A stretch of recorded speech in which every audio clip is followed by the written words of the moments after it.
Everyone, my name is Nidhi Verma and welcome to exam prep tool. जिस job recruitment की हम लोग आज बात करेंगे वो आया है आपका डीआरडीओ के साइड से। और मैं आपको बता दूं कि डीआरडीओ के अंदर कई सारे लेबोरेटरी फंक्शंस करते हैं और टाइम टू टाइम उन सारी लेबोरेटरी से रिक्रूटमेंट आपका रिलीज होता रहता है। डीआरडीओ आपका क्या है? Defence Research and Development Organisation है।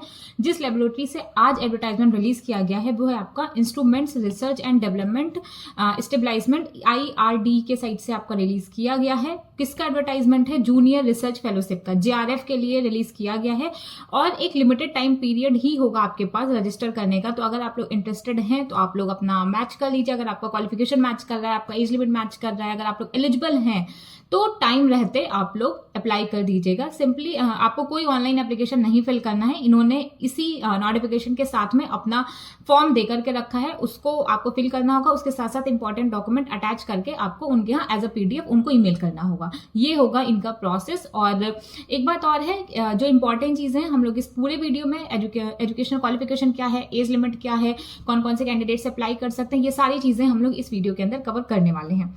तो देख लो कौन कौन से डिसिप्लिन के स्टूडेंट्स अप्लाई कर सकते हैं। Junior research fellow JRF electronics engineering, अगर आपने डिसिप्लिन के हैं तो आप लोग एलिजिबल टू अप्लाई हैं। टोटल 4 वैकेंसी मिलेगी। इसेंशियल क्वालिफिकेशन अगर आपने B या BTech करके रखा है, ठीक, फर्स्ट B या BTech करके रखा है फर्स्ट डिवीजन में, तो गेट का स्कोर कार्ड होना कंपलसरी है। बट अगर आपने पोस्ट ग्रेजुएशन कर रखा है, ME या MTech करके रखा है इलेक्ट्रॉनिक्स में, तो भी आपका फर्स्ट डिवीजन इंपॉर्टेंट है। इसमें गेट मैंडेटरी नहीं है। मतलब क्या है, अगर आपने B या BTech करके रखा है तो आपका गेट या नेट का होना चाहिए। बाकी या फिर अगर आपने ME या MTech करके रखा है फर्स्ट डिवीजन में तो भी आप लोग एलिजिबल टू अप्लाई हैं। इसी तरीके से JRF फिजिक्स में टोटल 1 वैकेंसी देखने को मिलेगी। इसमें क्या दिया गया है कि post graduate level first division में होना चाहिए, नेट फिजिक्स में ही होना चाहिए, नेट या फिर गेट आपका क्वालिफाइड होना चाहिए, या फिर ME या MTech फिजिक्स में होना चाहिए फर्स्ट डिवीजन से। JRF कंप्यूटर साइंस के लिए भी निकली हुई है, टोटल 2 वैकेंसी है। B या BTech होना चाहिए फर्स्ट डिवीजन में इन कंप्यूटर साइंस किसी भी रिकॉग्नाइज्ड यूनिवर्सिटी से विद वैलिड नेट या गेट का स्कोर कार्ड होना चाहिए आपके पास। ME और MTech अगर आपने इलेक्ट्रॉनिक्स इंजीनियरिंग में कर रखा है फर्स्ट डिवीजन के साथ तो भी आप लोग एलिजिबल टू अप्लाई हैं। और इसी तरीके से मैकेनिकल इंजीनियरिंग का भी है। टोटल 1 वैकेंसी यहाँ पर रिलीज की गई है। BTech और B अगर आपने फर्स्ट डिवीजन में कर रखा है with valid NET and GATE score card तो भी आप लोग एलिजिबल टू अप्लाई हैं, आप लोग अप्लाई कर सकते हैं। या फिर अगर आपने ME या MTech करके रखा मैकेनिकल इंजीनियरिंग में फर्स्ट डिवीजन के साथ तो भी आप लोग अप्लाई कर सकते हैं।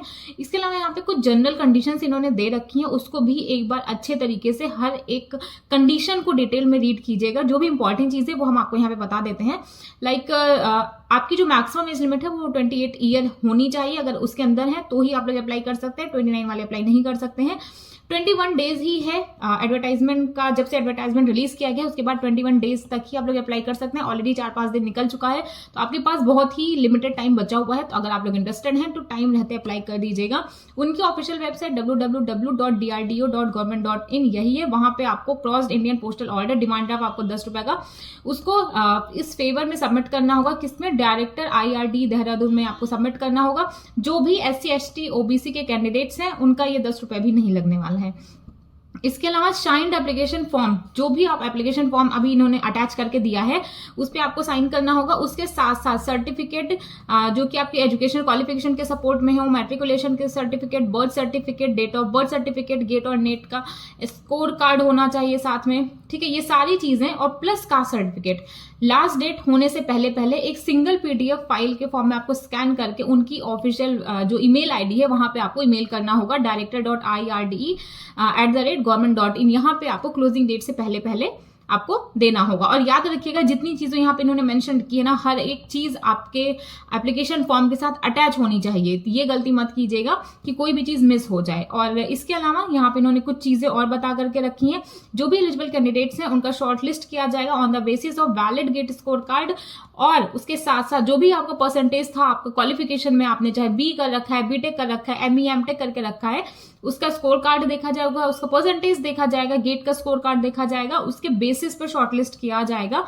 जो भी फेलोशिप्स होंगे उनको इनिशियली 2 पीरियड के लिए 2 मंथली 37,000 प्रोवाइड किया जाएगा, जिसमें आपका HRA भी होगा, प्लस उसके साथ साथ जो भी एक्स्ट्रा चीजें होती हैं एज पर रूल्स, वो सारी चीजें भी आपको यहाँ पे प्रोवाइड किया जाएगा।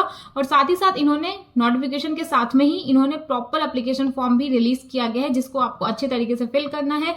जो भी इंपॉर्टेंट चीजें हैं उसको अटैच करनी है, सिंगल PDF बनाना है और उनकी ऑफिशियल जो मेल ID है उस पर आपको मेल कर देना होगा। ये थी बात DRDO की, ठीक है। बाकी कोई भी रिक्रूटमेंट रिलीज होगा तो आपको हमारे चैनल एग्जाम प्रेप टूल पे टाइम रहते प्रोवाइड कर दिया जाएगा, ठीक है। बाकी अगर आप लोग इंटरेस्टेड है अप्लाई कर दीजिएगा, अदरवाइज बहुत सारी vacancies time to time release होती रहती हैं। आई थिंक ये जो मार्च एंड अप्रैल वाला मंथ है, जो मंथ अभी गया है, उस 2 मंथ में तो बहुत ही ज्यादा वैकेंसीज रिलीज हुई हैं, और जो भी आने वाली हैं, जो इस मंथ में आएंगी, आपको हमारे चैनल पर टाइम रहते प्रोवाइड कर दिया जाएगा।